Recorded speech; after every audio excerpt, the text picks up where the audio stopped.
Hello everyone, সবাই কেমন আছেন?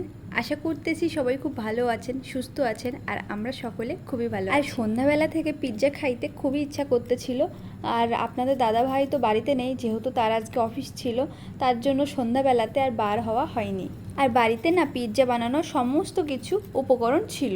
আর পিৎজা তো আমি আগে কখনো বাড়িতে বানাইনি, তার জন্য আমি ঠিক পারি না। আর এখন বাজে রাত 10:30, আর এই মুহূর্তে বাইরে বার হওয়া সম্ভব না। তার জন্য বাড়িতেই ব্রেড আনা ছিল, সেখানে কিছু পেঁয়াজ কুচি, টমেটো কুচি, লঙ্কা কুচি, কয়েকটা চিকেনের পিস দিয়েই হোমমেড পিৎজা বানিয়ে ফেলেছি। তবে এটা পিৎজা নয়, পিৎজার মতো দেখতে। আর ব্রেডগুলো হালকা গরম করে নিয়ে তার উপরে সমস্ত উপকরণগুলো দিয়ে একটু সাজিয়ে গুছিয়ে নিচ্ছিলাম। আর ওপর দিয়ে একটু চিজ আর একটু টমেটো সস দিয়ে দিচ্ছিলাম, একটু দেখতেও ভালো লাগবে আর খেতেও টেস্ট লাগবে। আর ব্রেডের উপর সমস্ত উপকরণ দিয়ে সাজিয়ে নিয়েছি। আর এখন গ্যাসের চুলার উপরে একটা তাওয়া বসিয়ে দিয়েছি, আর তার উপরে ব্রেডগুলো দিয়ে দিচ্ছি। 10 মিনিটের জন্য ঢাকা দিয়ে দেব। হাই, তো এখন তো অনেকটাই রাত্রি, প্রায় 10:30 বাজে। আর হঠাৎ করে পিৎজা খেতে ইচ্ছা হচ্ছিল, কিন্তু আমি কখনো পিৎজা বানাইনি, যার জন্য বাড়িতে কিভাবে বানাবো বুঝতে পারি না।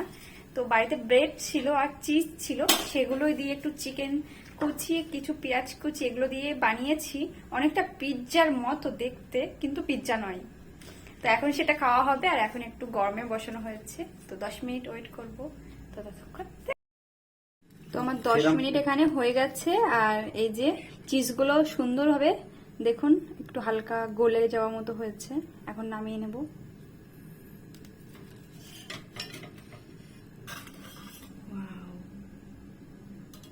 চলো নামিয়ে নিয়ে ঘরে যাই।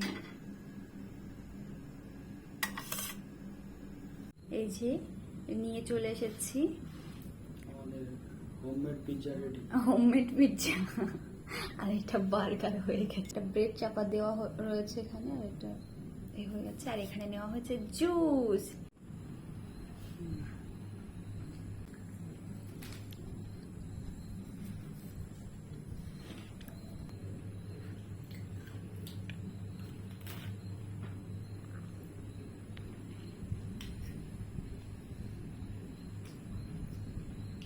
চিকেনটা দিয়ে বেশি টেস্ট লাগছে। নাও না তুমি।